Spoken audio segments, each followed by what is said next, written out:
All right, so I think we can start. It's a pleasure to hear the report by Pablo Quilez. And he's talking about something that claims is going to appear tomorrow on the archive. So this is your last chance to stop it, problems. But I hope tomorrow will be out. Exactly. Okay, so good morning. I am Pablo Quilez. I am a postdoc in UC San Diego. And I am very excited to talk about this project, which is called Multiple QCD Actions.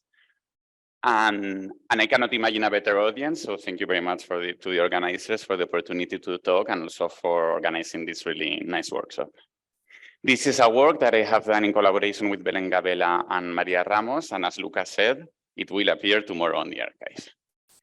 Okay, let me tell you what are the key questions that I want to answer with this project. The first one of them is, how many QCD actions can there be?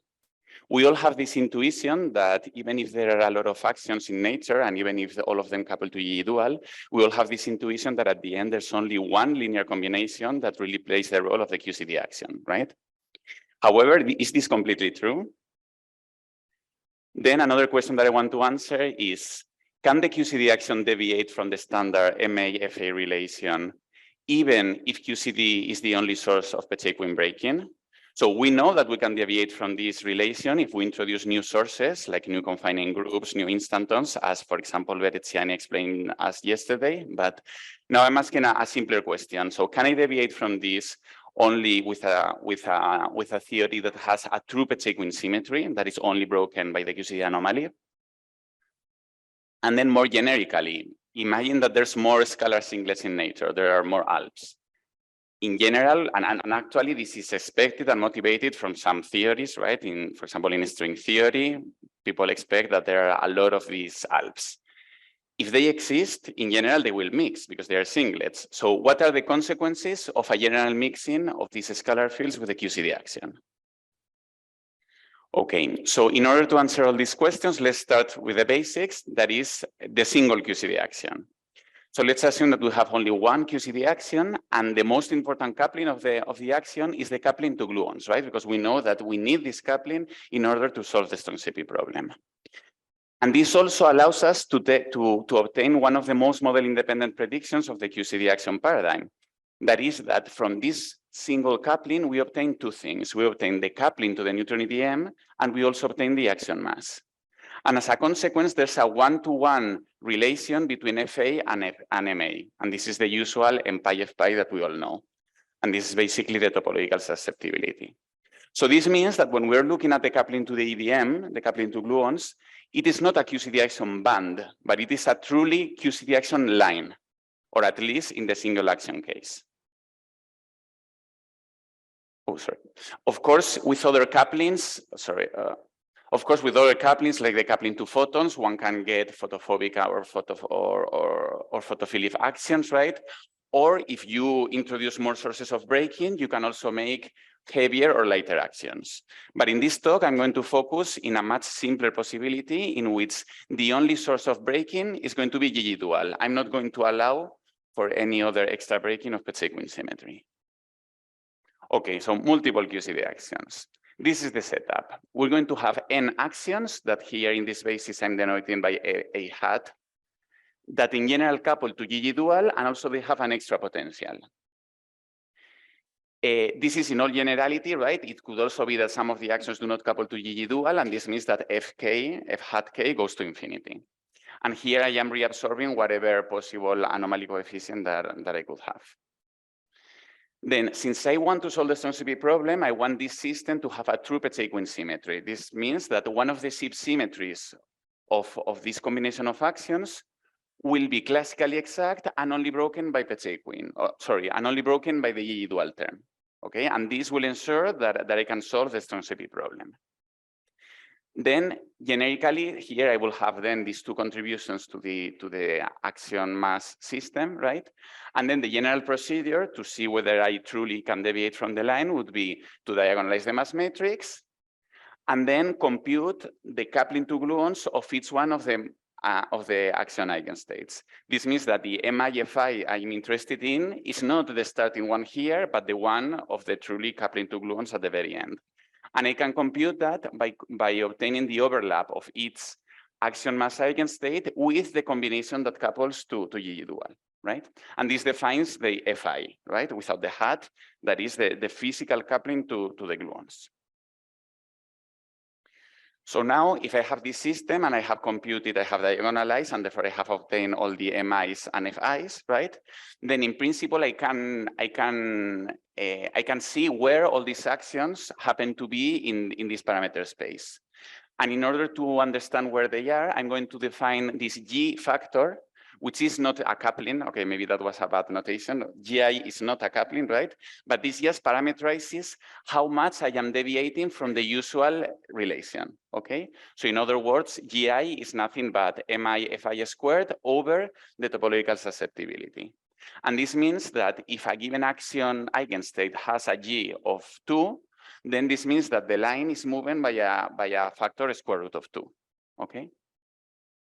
Okay, but this is just a parameterization, right? Now I really need to show you that I can truly deviate from that line.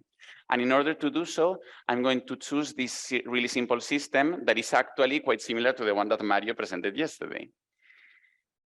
So let's understand the case only with two actions, right?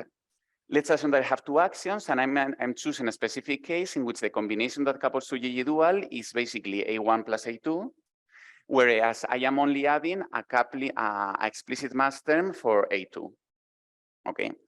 So it is easy to see that here there are two relevant linear combinations, right? One linear combination is the one that couples to gluons, that is this sum, right? And the other linear combination that is important here is the one that enforces the Peccei-Quinn symmetry. And the one that enforces the Peccei-Quinn symmetry is only A1, right? Because this is the only one that under a shift, only the GG dual term gets modified, okay? This is the definition of the APQ. Do you have a question, Luca? So I am assuming this Lagrangian, and to GG dual, there's A1 and A2 that couple to GG dual, right? But then this extra mass term that I am adding by hand, that comes from some other potential, for some reason, it only contains A2. Now you could wonder, where is here the Peccei-Quinn symmetry? For it to be a good Peccei-Quinn symmetry, it can only be broken by GG dual. So therefore, I cannot shift the A2 hat, okay? So that's why the APQ is only the A1, okay? So now we can understand this system in two limits, right? Let's, for example, take the limit of R going to infinity. R is just the ratio of this extra mass with respect to the usual one that I would get. If I choose the limit R to infinity, what I obtain is that one of the eigenstates will be A2 and will be really heavy, right? And this will correspond to this G factor infinity, right? And it will basically decouple. It will go completely to the right of the QCD band. Whereas the other one will be basically the orthogonal combination that is only A1. And this will have a G factor of 1, and therefore it will be like the QCD axion, right? Then let's take the opposite limit. In the opposite limits, the eigenstates are completely different. If I take the limit of R going to 0, what will happen is that this combination at leading order gets a mass and will play the role of the QCD axion with G equal to 1, whereas the other will also decouple with G infinity being almost massless and with a really tiny coupling or negligible with GG dual. So it seems that in both cases, I'm getting the standard thing that we typically expect, that only one linear combination is the true QCD axion. But what happens in between? So here I'm plotting the two factors of G as a function of R. And indeed, we see that with R going to infinity and R going to 0, one or the other behaves like the single QCD axion. However, if the extra potential has a mass scale that is of the same order of that of lambda QCD, I indeed get deviations from the standard paradigm, okay? And then this really indicates two important questions, right? One of them is that there seems to be a pattern, right? There seems to be that when one goes to infinity, the other one goes to 1, right? And the other way around. This really is crying for some conserved quantity or for some rule that is explaining this. Then the next question is, in this case, for intermediate values of R, I get a deviation that is of order 2. Okay, I get a factor of 2 displacement, okay, square root of 2 displacement of the band. Then how does this generalize for n actions? Do I get also a larger deviation? Okay, so in order to understand this behavior, I'm going to define a new quantity. That is what I define as the QCD axionness. okay? This QCD actionness is going to be nothing but the inverse of this GI factor, okay? So this means that if the QCD actionness is 1, I am sitting exactly in the usual QCD line. And as this factor becomes smaller and smaller, I am going to the right and I'm getting farther and farther away from the QCD line. And okay, as I am telling you, this can be seen as either the inverse of the distance to the QCD line, or also one can show that this is also the fraction of the mass of each eigenstate that comes from the GE dual. Okay, I can show that to you later if you want. Then one of the most important results of this work is that we were able to show that only imposing the existence of a true Peccei-Quinn symmetry, you can show that the sum of all these QCD actionness needs to be exactly equal to 1. And this can be shown, okay, we have two different proofs, right? But this really restricts the possible values and the possible positions of the several axions in the parameter space. So first of all, this allows us to understand what we were looking here, right? Since 1 over G1 plus 1 over G2 needs to be equal to 1, when 1 goes to infinity, the other one goes to 1, and vice versa. And this is also allowing us to understand why the maximum deviation happens when all of them are equal and equal to 2, because I have 1 over G1 plus 1 over G2, then the maximum deviation that I can take is when all of them are equal to 2, 1/2 plus 1/2, okay? Okay, so, okay, this relation and the properties of this G are going to have really important phenomenological consequences in terms of looking for actions, right? But before going there, I'm going to sketch one of the proofs that is quite physical in order to show that this constraint is actually true and that it actually follows from the Peccei-Quinn symmetry. So here I'm writing the Lagrangian that I started with, but before looking at the Lagrangian, let me tell you that there are 3 different bases, right? Or 3, yeah, so one basis and a couple of fields that will be relevant here. So one of them is this AI that are the mass eigenstates, okay? And these are the ones that I really want to understand their mass and their coupling to gluons, right? Then one can also define the combination that couples to gluons, right? So in this case, this would be the combination that couples to gluons, right? And I'm going to define it here. And then the other basis that I can obtain is the one in which one of the fields enforces the Peccei-Quinn symmetry. One can understand that this is basically the basis in which the extra potential is diagonal, right? So if we split the full mass matrix as the contribution that comes from QCD plus an extra contribution, then we know that this extra contribution needs to have a determinant equal to 0 in order to have a Peccei-Quinn symmetry.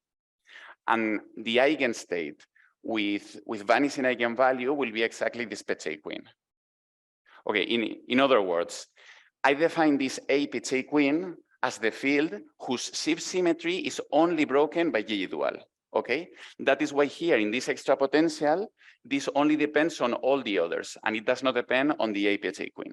Okay, so at the end, all this game will depend on the different overlap of the mass eigenstates with both the AGE dual and the APQ.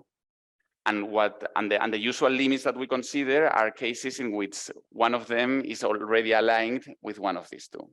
Okay, so now let's see how I can prove that the sum of these QCD actionness need to be exactly equal to 1.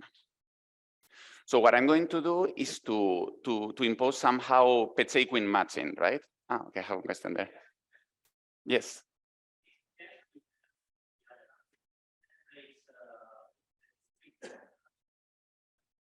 No, it depends. So this can be also, this can come from different cosines, right? And at the end, that does not break the shift symmetry, right? And then for the mass, I'm just expanding at second order, right? But in general, since if all these fields are compact, this will be also trigonometric functions that respect perfectly the discrete shift symmetry. Yes, one can assume that, yeah.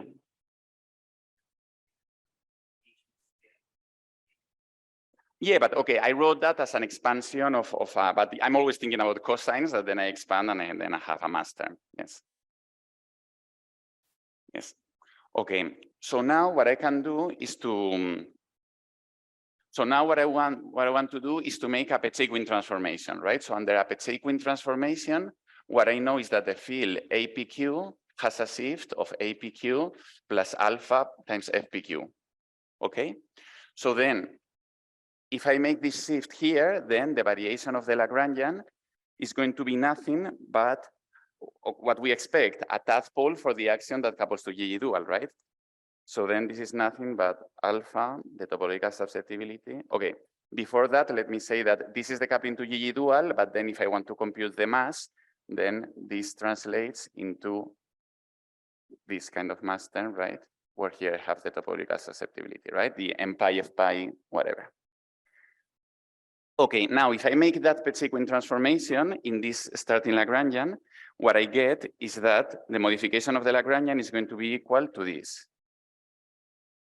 Alpha chi QCD, AGG dual, F, and then I get, of course, as we could have expected, if I make a Petequian transformation, I am shifting the minimum, therefore I am generating a tadpole to whatever field was coupling to GG dual, right? And then, of course, I am modifying the vacuum energy, right, by the topological susceptibility, right? This is what a Petequian transformation does. Now I can ask, what is this Petequian transformation doing in the mass basis, right? Now, in order to do the transformation in the mass basis, I need to take into account that these mass eigenstates transform under Petequian symmetry. The way they transform is dictated by the overlap with this Petequian, right? So this will be nothing but alpha FPQ times the projection of each eigenstate into the PQ field. Okay, you can see this as the charts of each one of these mass eigenstates.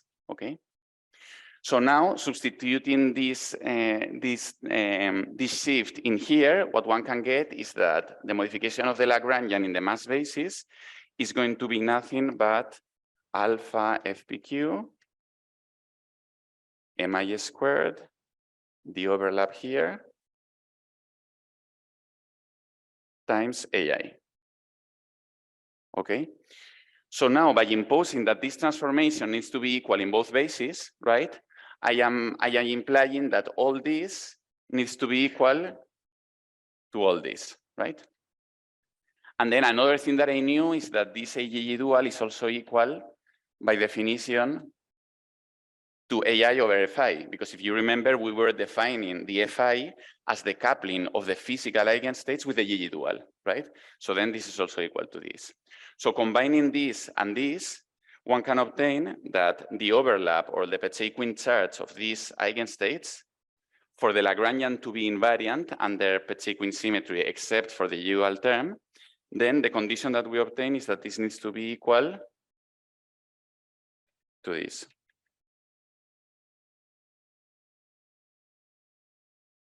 So I obtain what is the Petequian charge of each one of the mass eigenstates in order for this Lagrangian to be to match the Petequian transformation of the other field. Now, once I have obtained that, something that I can do is that,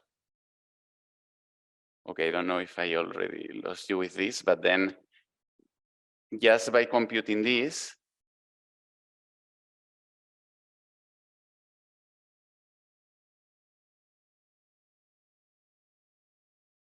okay, here, of course, is 1 because I'm dividing something by itself, right? But now here I can put a full basis of the AIs.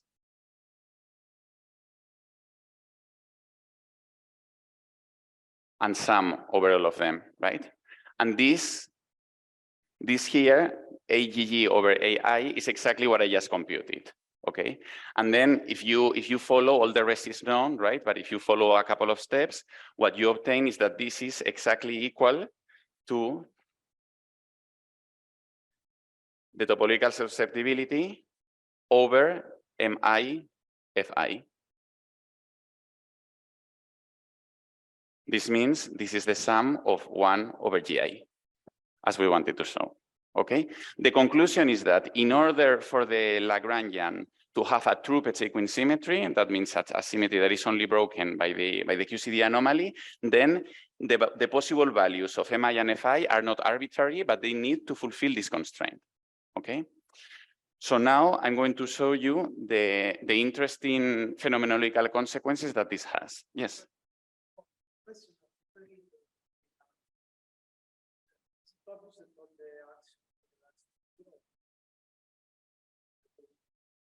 Okay. So what I know is that to the Peccei-Quinn symmetry, I know for a fact that the theta relaxes to 0, right? Because this APQ is only here and it's not here, right? Because of the Peccei-Quinn condition.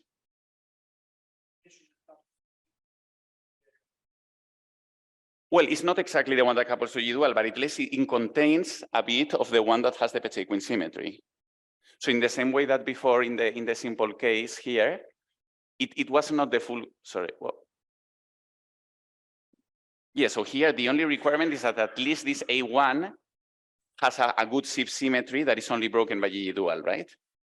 This ensures that I can always absorb the theta bar, and since this A1 is not in the extra potential, I can always solve the Sonsevich problem.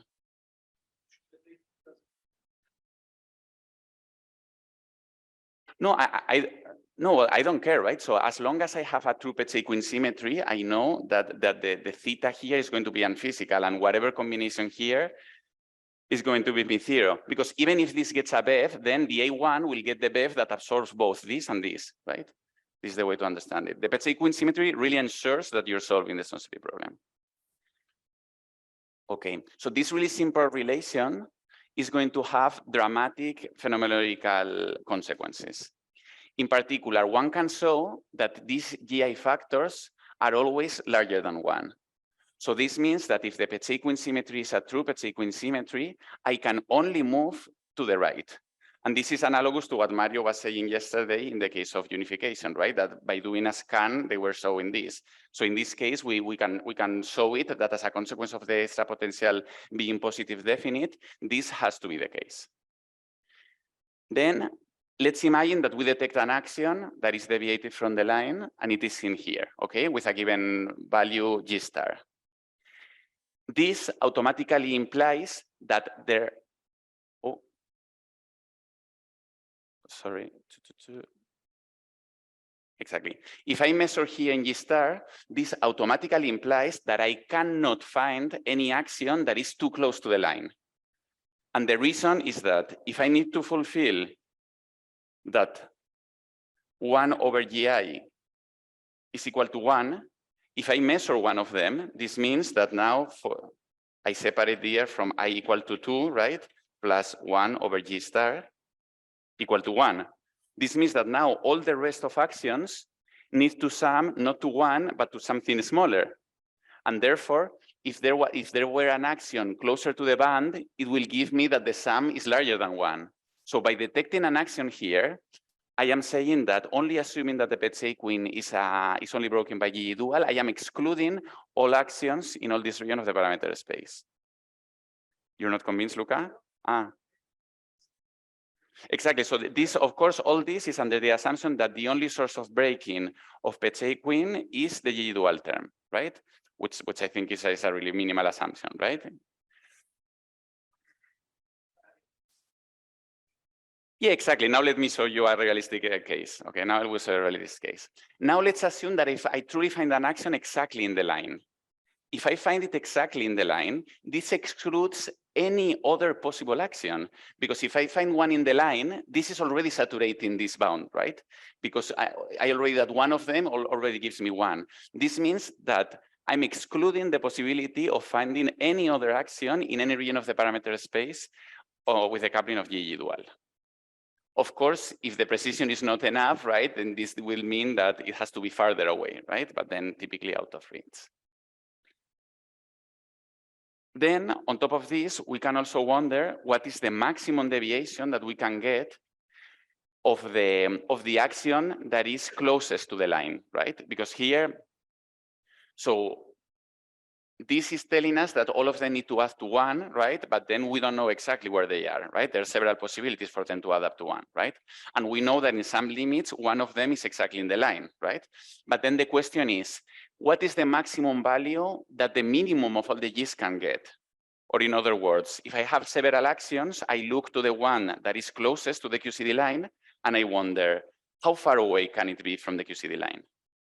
So it is easy to show that in order to fulfill this, the maximum deviation happens when G equals to N. And this corresponds to the case in which all of them are in the same line. So then the conclusion that we're getting here is that if you have a system of N axions, then the maximum deviation that you can get is a square root of N. And it corresponds to the case in which all of them are in the same line. And this is what we have called QCD Maxions, right? So, and this can be like either maximally deviated QCD axions or multiple QCD axions, right? Because this is telling us that, so typically we were looking only for one QCD axion and in the line, right? But this is telling us that a perfectly valid possibility that is perfectly consistent with the Peccei-Quinn symmetry is to have N axions, all of them deviated from the line. And this, of course, would have really interesting phenomenological consequences, because this would mean that Casper Electric, for example, would find several resonances instead of only one. And something interesting here is that here, the solution of the strong CP problem is not only one axions, but it's all of them conspiring in order to solve the strong CP problem. And one can understand it from this formula here. What happens is that the combination AJE dual and the combination APQ is shared among all the mass eigenstates. Typically, the limits we're used to are those in which there's a maximal overlap with one of the mass eigenstates. But if you have large mixing, in principle, you can have these situations that we call the QCD Maxions. Then, before going to the specific properties of these maxions that we were able to obtain, let's go to a more realistic scenario, as Luca was asking. So here I'm plotting a sum, right, and here I have 1 over FA, and I'm plotting both the sensitivity of Casper Electric phase 3 and also the piezoaxionic proposal.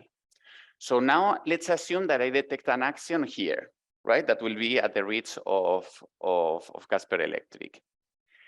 For the reason that I just told you, I can compute that this corresponds, for example, to G star equal to 3. This is a deviation of a square root of 3. Then automatically I can exclude all this region to the left. Any axion that has a G that is smaller than 3/2 is excluded under the assumption of having a Peccei-Quinn symmetry. Then I can wonder, okay, how many axions can there be and where would they be? If there are 2 axions only, then I know exactly that the other axion needs to be exactly in this line, because that's the only way, because I already know it's G, because if there's only 2, I know which G I need to saturate the sum rule. So if there's only 2 axions, then I know that the other one is in this line. In particular, it could be even seen by the piezoaxionic proposal. If there's 3, I have more possibilities. If there's 3, I have more possibilities. I could have a maxion in which all of them are in this line of G equal to 3, but I could also have that I have the star and then one to the left and the other to the right. But the whole thing is that there's an important restriction due to the fact that this relation always needs to be fulfilled. Okay, so Amalia can tell you because she's one of the authors. Okay. Okay, so I still have some time. Okay, so before going to the some of the specific properties of the maxions and some, okay. Let me tell you a story which I found amazing, right? And this was actually really useful to prove some of the properties that we were able to prove. I don't know if you heard that, like around 4 years ago, some physicists in Fermilab, they were studying a neutrino oscillation problem, and they realized that they found a really simple identity of linear algebra. So they found an identity that relates the modulus squared of the elements of the eigenvectors with both the eigenvalues of the full matrix and of the minors, okay? And when they found this relation, they couldn't find it in any book. So they wrote to Terence Tao, that is a famous mathematician, that is a field medalist, he's in UCLA, and he also have never seen this relation, and quickly they wrote a paper with this relation and with several proofs of this relation. Then it happened that actually this was a rediscovery, because it seems that even Jacobi had written a similar relation, and some dozens of people had used this relation, but not by itself, always as a tool to prove something else, right? And they were the first ones to give them a name, right, and to really give the importance that it has. And thanks to this, we were able to show in the first time the sum rule, right? And then we found this alternative proof. And then also thanks to this, this identity, we were able to show what are the properties that a matrix needs to have in order to fulfill these Maxion conditions. So I don't want to bore you with, okay, linear algebra, but then the bottom line is that in order for the system to have these QCD Maxions, we obtain what is the relation between the characteristic polynomials of the full matrix and the minor of the matrix, okay? And this corresponds to basically that these Bell polynomials that tell you the characteristic equation need to be basically n times a given factor. And if these conditions are fulfilled, then the matrix generates these QCD Maxions. And this could seem as something super fine-tuned, but actually it is not. You can show that there are infinitely many matrices of this kind, and actually they form an n-parameter family of matrices where m is this number, n times n plus 1 over 2. So for each number of axions, there's a huge family of matrices that have this property. And then, okay, more of a mathematical curiosity. When we were computing this numerically, we were getting all the times some integers, right? And then we saw that they corresponded to the Laguerre polynomials, right? And then we were also able to show that thanks to a given property, a given recursion property of the Laguerre polynomials, you can show that they indeed generate Maxions. But those are only a specific case within Maxions, right? There are Maxions that are not related with the Laguerre polynomials. Okay, now so until now, I've been talking only about the coupling to gluons, right? And this is really important, right? Because it's the one that we need to solve the SOMCP problem, and it is the most model independent, right? But then of course we have a lot of experiments that are looking for the coupling of the axion to photons, right? So then a natural question is, how can we translate these results to the coupling to photons, right?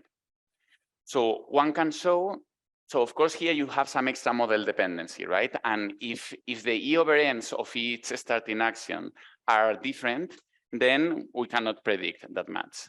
However, if the E over N's are exactly the same for all the starting axions that we were computing, one can show that then the contribution that they get from the mixing with the pion and the eta prime follows the same linear combination that I was showing here. And this means that all the results that we obtain for the coupling to gluons translate to the coupling to photons, assuming that all of them have starting the same E over N. And this means that exactly, so mi over gi gamma gamma will be the one of the single QCD axion times gi. And analogously, we also have a sum rule when we assume that all of them are equal. And here I'm showing you some examples when for different values of n, how the band, assuming all of them equal, shifts to the right for n equal to 3, n equal to 30, etc. And here with the dots, I'm choosing the particular case of the Laguerre Maxions, exactly for n equal to 3 and n equal to 30. And of course, yes, so one particular case of this is what Mario was discussing yesterday, right? If you have unification, you know that all of them need to be equal. They correspond to 8/3. And what we are showing here is, okay, have a question?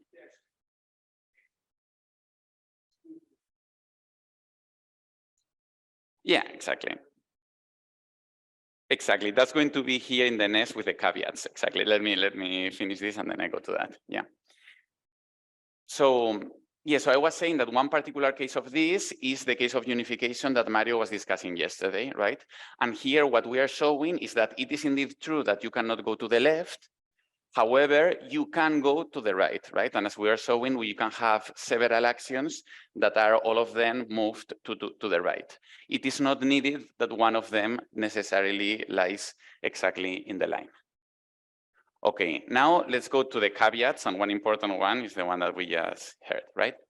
So first of all, this really relies, so this is in some sense something completely orthogonal to clockwork, for example, right? In clockwork, the whole point was to get in mixins that were exponentially small, right? And therefore, the axion is mainly one eigenstate, right? However, here we're getting basically maximal mixing, large mixing among all the different actions, so that all of them have a large overlap or a sizable overlap with both the combination that couples to gluons and the combination that couples to Pechequin. So in order for these effects to be sizable, you need that the extra potential that you're adding needs to be of the same order of the QCD contribution, okay? But I don't consider this a large tuning, right? It doesn't have to be exactly the same. It just has to be of the same order. Of course, the sum rule always applies, right? You're just going to the decoupling limit. The usual case that we have in mind is just a limit of this general case. Then, in order to really measure these GIs, one would need to measure the coupling of the axion to the EDM, right? And of course, this suffers from large theoretical uncertainties. So it is true that we would be able to measure exactly the mass of these axions, right? But it would be difficult due to this large uncertainty to know exactly if it is in the band or not. So this is one problem, right? But of course, as I'm saying, typically these experiments are very precise in masses. So of course, we can disentangle if we see 2 with respect to seeing 1. Then for the coupling to photons, we can get much more precise measurements of the coupling. However, as I explained you, this has model dependencies, right? Because it really relies on the fact that the E over N needs to be exactly the same for all the actions. Then the other caveat is that most experiments, at least the ones that have the better reads, rely on the axion being dark matter. So actually one needs to rescale so what actually the haloscopes are the bounds that they're put in from the haloscopes is not in the coupling, but in the coupling times the square root of the Rayleigh density. So then of course one needs to assume whether all of them are dark matter and they contribute similarly to dark matter, or one of them dominates, etc. Right? So this would need to be taken into account in practice, right? Okay, and with this, I can reach to my conclusions. So I hope that in this talk, I've been able to convince you that multiple QCD actions can also solve the strong CP problem, right? This means that it is not needed that only one single QCD action appears in the spectrum. There can be several of them. This implies that these actions won't follow the relation that we're used to, but they can deviate from them. But we have a nice sum rule that links the possible values of MIFI in this multiple action system. And if we find one of the actions, this gives us a lot of information of where the other actions can appear. And let me stress that in order to show this, we didn't need anything exotic, right? So we were not adding any gates group, we were not adding any new source of Pechequin breaking, right? The only thing that we have is several scalars in nature that they mix, right? And all these consequences follow. Then the maximum deviation that I can get for these actions is a square root of n, and this corresponds to what we have called the maxions, that they have these really nice properties. And in particular, something that I didn't say is that if we have these Laguerre maxions, we have a nice predictivity in terms of the spread of the masses, right? Because if I go back here, this spread of masses will correspond to the zeros of the Laguerre polynomials, and this is just known, right? And for each n, we only have one Laguerre polynomial. Okay, and then just let me finish with the outlook. I think that this scenario really motivates a lot of future research directions, right? One of them is how do the experimental bounds get modified within this scenario, right? If instead of having only one action, I have several, this can change several of the bounds that we're putting in our parameter space. One obvious case is dark matter that we were saying, but then one could see what's the irreducible action background, right? One could see what is the thermal production of these multiple actions. One could see how the stellar bounds are modified once you have several actions. So this really opens a lot of possibilities. And of course, as I was saying, the dark matter production, right? How does the misalignment mechanism look in this case? Or also what happens with the topological defects? Maybe similarly to what happens in clockwork, we modify the different strings at domain wall solutions, right? And this is all. Thanks very much.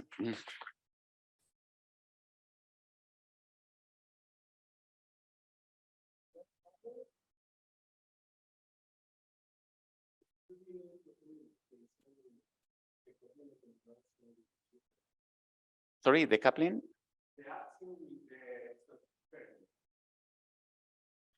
You mean in the UV completion, you mean with the KSV set?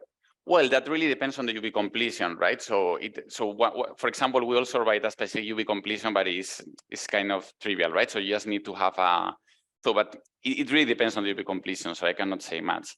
Then something that we didn't think about yet is also what happens with the coupling to fermions in this case, right? And this is something that we have not explored yet, and it's something that we could do, yeah.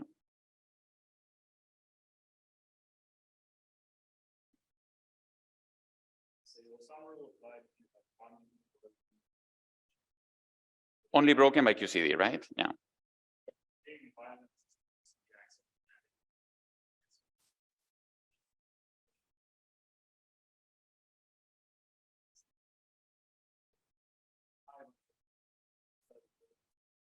Yeah, exactly. So this is an assumption to solve the Stoneshippy problem. So I want to solve the Stoneshippy problem. Yeah. Yeah, exactly. So that's a good question. So if some of them, if I have extra U1s that are exact, this will correspond to axions that are completely massless and completely decoupled from the matrix. So then even if you have a 100 by 100 matrix, if some of them are massless, then you can diagonalize those, forget about them, they won't couple to G dual, and then you apply this sum rule only to the rest of them. So this still applies, yeah. Yeah, because they will be massless, and if they are massless, this means that they don't couple to G dual, right? Because that would generate a mass for them. So that's why we know that they are completely decoupled.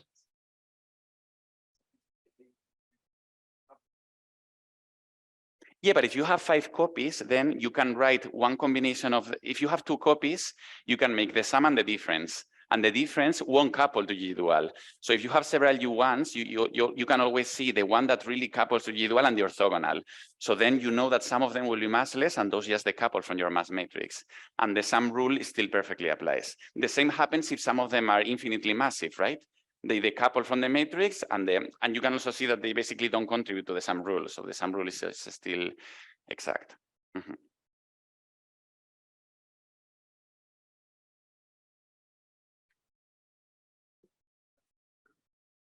Thanks.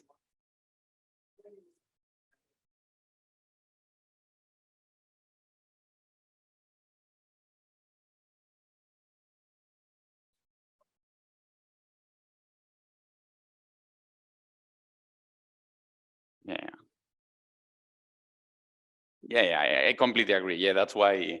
Yeah, that was also the other one of the caveats, right? Yeah, down there. Exactly. This okay. Exactly. The local, right? Yeah. But then, of course, in some of the experiments, I don't know, IAXO will also prove a tiny bit, right? So this doesn't have this problem, but it has others, right? Yeah.